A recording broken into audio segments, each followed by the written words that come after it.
തിരുവമ്പാടി നിയോജക മണ്ഡലത്തിലെ വിവിധ തദ്ദേശ സ്വയംഭരണ സ്ഥാപനങ്ങളിൽ MLA ഫണ്ട് ഉപയോഗിച്ച് നടപ്പാക്കി വരുന്ന വികസന പ്രവൃത്തികളുടെ പുരോഗതി വിലയിരുത്തുന്നതിനായി അവലോകന യോഗം ചേർന്നു. നോർത്ത് കാരശ്ശേരി ഹൈവേ റെസിഡൻസിയിലാണ് CK കാസിം MLAയുടെ അധ്യക്ഷതയിൽ യോഗം നടന്നത്. തിരുവമ്പാടി നിയോജക മണ്ഡലത്തിലെ വിവിധ തദ്ദേശ സ്വയംഭരണ സ്ഥാപനങ്ങളിൽ MLA ആസ്തി വികസന ഫണ്ട് ഉപയോഗിച്ച് നടപ്പാക്കി വരുന്ന വികസന പ്രവൃത്തികളുടെ പുരോഗതി വിലയിരുത്തുന്നതിനായാണ് അവലോകന യോഗം ചേർന്നത്. CK കാസിം MLAയുടെ അധ്യക്ഷതയിൽ നടന്ന യോഗത്തിൽ വിവിധ പദ്ധതികളുടെ നിലവിലെ പുരോഗതി വിശദമായി തന്നെ വിലയിരുത്തി.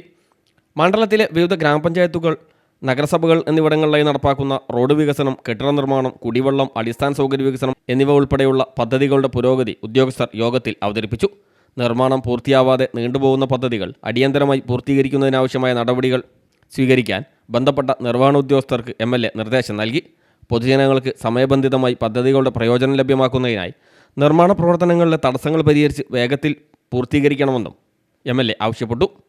പദ്ധതികളുടെ നിർവ്വഹണത്തിൽ കാലതാമസം ഒഴിവാക്കി നിശ്ചിത സമയപരിധിക്കുള്ളിൽ എല്ലാ പ്രവൃത്തികളും പൂർത്തിയാക്കുന്നതിന് ബന്ധപ്പെട്ട വകുപ്പുകളും തദ്ദേശ സ്വയംഭരണ സ്ഥാപനങ്ങളും ഏകോപിതമായി പ്രവർത്തിക്കണമെന്ന് യോഗം തീരുമാനിച്ചു. നോർത്ത് കാരശ്ശേരി ഹൈവേ റെസിഡൻസിയിൽ നടന്ന യോഗത്തിൽ ജില്ലാ panchayat executive engineer Hasra, Kunnamangalam block panchayat assistant executive engineer Chithra, Koduvally block panchayat assistant executive engineer Bisni, വിവിധ തദ്ദേശ സ്വയംഭരണ സ്ഥാപനങ്ങളുടെ അസിസ്റ്റന്റ് എഞ്ചിനീയർമാർ എന്നിവർ പങ്കെടുത്തു. News bureau, Mukkam.